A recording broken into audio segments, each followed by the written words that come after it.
Kutumia fursa hii kuwaeleza mambo makubwa na mazuri yaliyofanywa na rais wetu wa Jamhuri ya Muungano wa Tanzania, rais wa awamu ya 6 katika wilaya yetu ya Songwe kwa kipindi chake cha miaka 4 ya uongozi wake.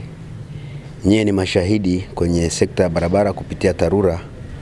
Mji wetu huu wa Mkwajuni kabla ya uongozi wa Daktari Samia Suluhu Hassan hatakuwa hata na nusu kilomita ya lami. Lakini ninavyozungumza na ninyi sasa tunaelekea kufikisha kilomita 7.7.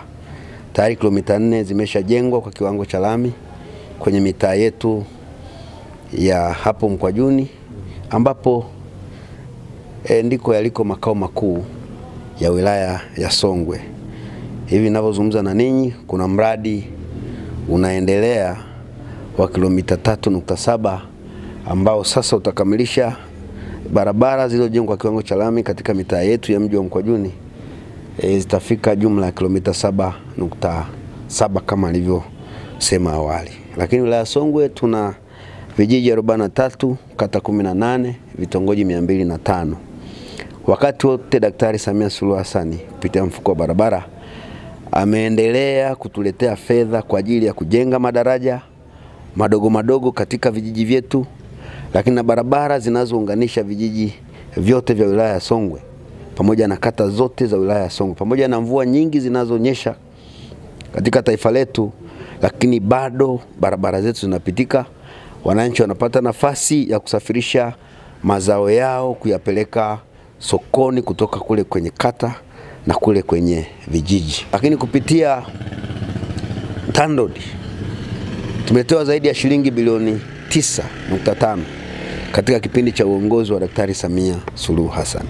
Fedha ambazo zimetusaidia kujenga madaraja yanayounganisha kata na kata katika wilaya yetu ya Songwe, lakini pia mengine yanaunganisha wilaya pamoja na wilaya jirani za mkoa wa Mbeya. Lakini kubwa zaidi, nyie ni mashuhuda. Hivi karibuni kupitia bajeti inayoenda kutekelezwa, tayari Daktari Samia Suluhu Hassan alishatutengea fedha na mkandarasi ameshapatikana kwa ajili ya ujenzi wa barabara kwa kiwango cha lami kutoka Mbalizi, Mkwajuni, Saza, Patamela hadi Makongolosi. Barabara hii ina urefu wa kilomita 86. Barabara hii itakapokwenda kufunguka hivi karibuni, sasa wilaya ya Songwe itaenda kufunguka. Maana yake ni nini? Nyie mnafahamu wilaya ya Songwe tunajishughulisha na uchimbaji wa dhahabu.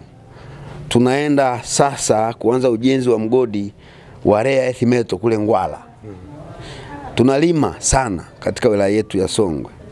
Barabara hii itakapofunguka kwa kiwango cha lami itatusaidia au itawasaidia wananchi wetu kupeleka dhahabu, kupeleka mazao ya kilimo pamoja na wananchi wetu kusafiri kwenda mikoa jirani kwa urahisi. Naomba nitumie nafasi hii kwa niaba ya wananchi wa wilaya ya Songwe kumshukuru sana na kumpongeza sana Daktari Samia Suluhu Hassan.